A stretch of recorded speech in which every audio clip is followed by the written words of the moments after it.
Story 1. Am I the a-hole for making a scene of my adult son and sticking my nose in his marriage? I'm 60 and bad with the whole text thing on mobiles, so I'm hoping I won't be judged on my grammar. Here's the important background. My daughter-in-law, 32, and son, 33, have 3 children aged 3 years, 2 years, and 4 months. He convinced her to be a stay-at-home mom and sell her business by telling her how good of a childhood he had and how happy my marriage was, without telling her, which I found out today, that our arrangement was everything before 9 a.m. and after 5 p.m. was split 50-50. Sunday was my day off, and I was brought out twice a week.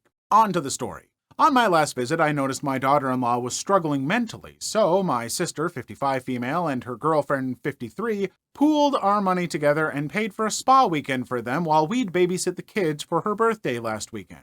I was preparing on Thursday evening for the kids to arrive when my daughter-in-law rang me holding back tears saying they won't be going because my son's friend came to town and he said he wanted to spend the weekend with his friends catching up. I pressed her a little and I'm talking a little about her situation. She came clean about him doing no chores, no date nights, and her basically doing all of the childcare because that's what stay-at-home moms do. I was honestly disgusted. I convinced her to drop me off the kids and bring a friend to the spa. I even dipped into my savings and gave her 500 euros to buy herself something nice. When she dropped me off the kids, I begged her to tell me where son was. After 5 minutes, she told me about the bar. She left for the spa while I left for the bar. She knew I was going there and knew my sister-in-law were taking care of the kids. Here's where I might be the a-hole. I went to the bar where he and his friends were. I sat down next to the group and asked my son, did I fail you as a mother, or was it your father because we both thought your partner comes before your silly drunk friends?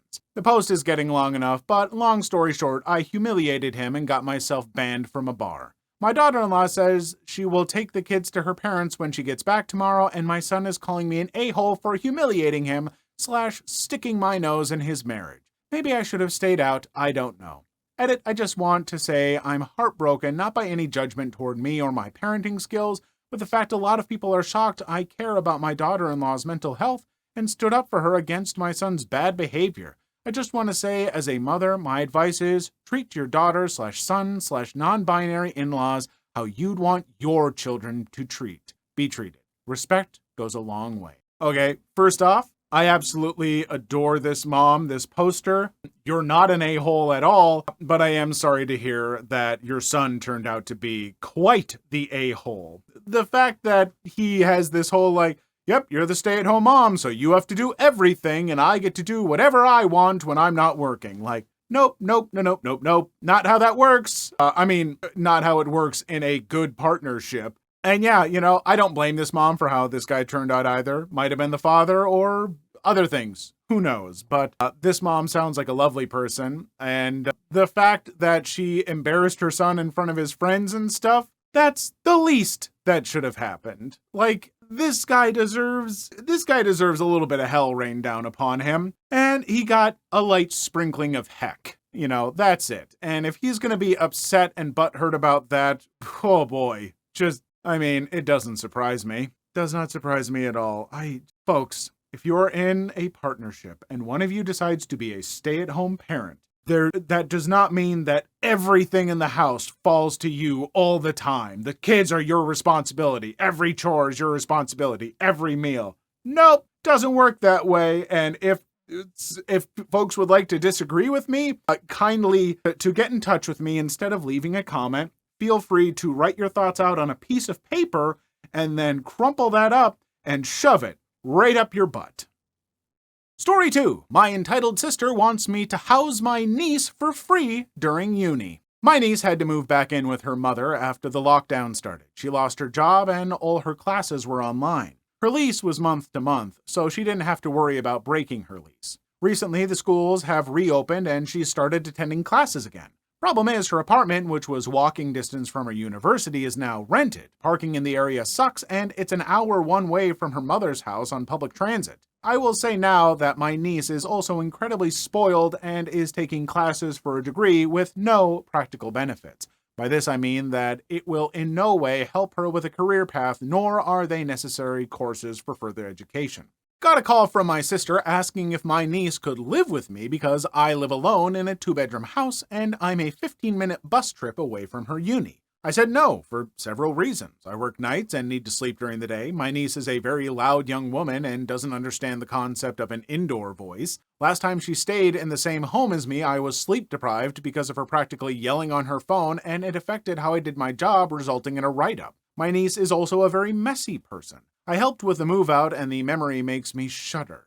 Some of the unwashed dishes in the sink were tossed because they were beyond cleaning. She tried to just sit on random crap and text her friends and scroll TikTok.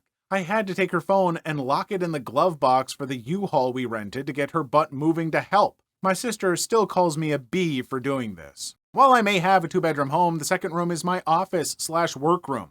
I've been in the process of making wire-wrapped necklaces to sell online for extra income, and I need the area as a workspace. It's also my library, for lack of a better word. I keep my collection of novels on bookshelves there, and a comfy old recliner for reading in. My niece is allergic to cats, and I have 3. My sister seems to think I can keep them all either in my bedroom or locked up in the basement for the school year. F that right there. And this is the big one. My old sister is under the belief that my niece wouldn't have to help out with household expenses or be expected to cook for herself. She also thinks that my niece shouldn't have to get a job while in school to focus on her studies. Tried to pull the "we're family and should help each other out" card, but that didn't count for crap when my step-siblings nearly made me homeless after my stepdad died and gave me 30 days to find a new place for me and my dog. Dog-friendly buildings where I live are hard to find. The only way I would agree for my niece to live with me is that she would give me $250 a month to help cover utilities and part of the internet. Figure that's a steal considering a cheap place around her school is more than double, even triple that, plus utilities, and she could use the garage for her car for free. But I would also expect her to buy her own food and clean up after herself, like doing her own laundry, keeping her room clean, and putting her dishes at least in the sink, if not the dishwasher. Would not expect her to cut the grass or shovel snow. The thought of even asking her to do this already gives me a headache. Now I'm getting texts from my both sisters telling me that I'm a horrible person and should open my home to this. That is unreasonable to expect a 19-year-old to spend 2 hours on the bus every day and yada yada. Part of me feels guilty because I could move my office and workspace down into the basement. Can't be a living space due to lack of windows, but I can't afford the expense of a second person in my home without them chipping in for the bills. Nor will I lock my cats away in their home. Edit, thank you so much for the awards. I did not expect this to blow up like this. Edit 2, should have been more clear. I don't have plans on letting her live with me. The $250 thing I mentioned was more a what-if situation that I'm not entertaining. The post was more a rant than anything else, but I am appreciative of the advice and the validation of my choice, even though this wasn't meant to be Am I the A-hole post. Third and final edit. Had a long talk with my sisters about the situation, also spoke with my niece. Had no idea her mom and other aunt were trying to arrange living with me. She has plans on moving in with her boyfriend of 2 years, and her mom blew her top. End of story. I don't need to worry about her moving in with me. She didn't want to. I have too many rules for her taste. Laugh my butt off. Well, hey, at least the niece, wasn't in on this and knows what she's about. So, good on her for that at least, and I'm glad to hear that the situation has resolved itself. But folks, you gotta stop using, "oh, but we're family." Quit pulling that card. I'm sorry. It's not good enough. And, "oh, we're family." Well, you don't burden family or just expect them to be burdened with your kids and their problems necessarily. Hey, you can ask. Asking's fine. And you can be reasonable about costs and all that kind of stuff. But you don't just get to be "you're going to be a mother," basically, for a year to a child you can't stand. No, why do people expect this kind of stuff? Absolutely. If this person really did want to help and was able to help in all those ways, that'd be nice, sure, but to just expect it and be upset when that is not, given? No, you don't be that entitled, okay? Jeez. Story 3. Airbnb host left me an unfair review and it cost them hundreds. I recently attended a friend's wedding a few hours away from home, and the girlfriend and I decided to get an Airbnb so she could bring her dog. We found a nice place that allowed pets, took off early from work, and arrived Friday late afternoon. About 30 minutes later, the owner shows up to see how we're doing while we have the dog on the porch. We make some small talk, and he mentions that we didn't indicate we were bringing a dog. I felt bad as it was an honest mistake, and I'd never lied to someone to get out of paying the pet fee. We tell him that and offer to pay the $25 fee on the spot.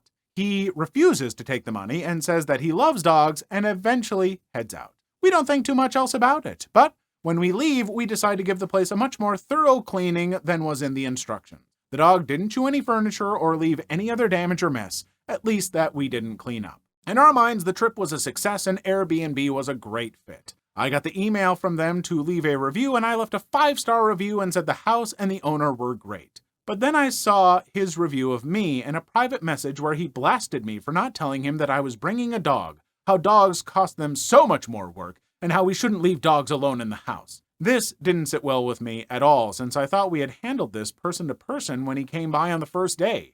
I was, and still am, happy to pay for the pet fee, and there was no indication anywhere on the posting that we couldn't leave the dog alone for a few hours while we were at a wedding, nor did he say that while we chatted and told him we were here for a wedding. For him to post that on my Airbnb profile felt like a cheap shot. I responded to him in the chat and said as much, and while Airbnb couldn't do anything about the review since it didn't violate any of their policies, my girlfriend did point out that hosts aren't supposed to show up to the property unannounced. I had no idea and figured this was his property and he's allowed to show up, at least to check in with his guests. Normally I wouldn't care, especially since it was a very cordial interaction, but since he took a cheap shot with my review, I decided to do the same.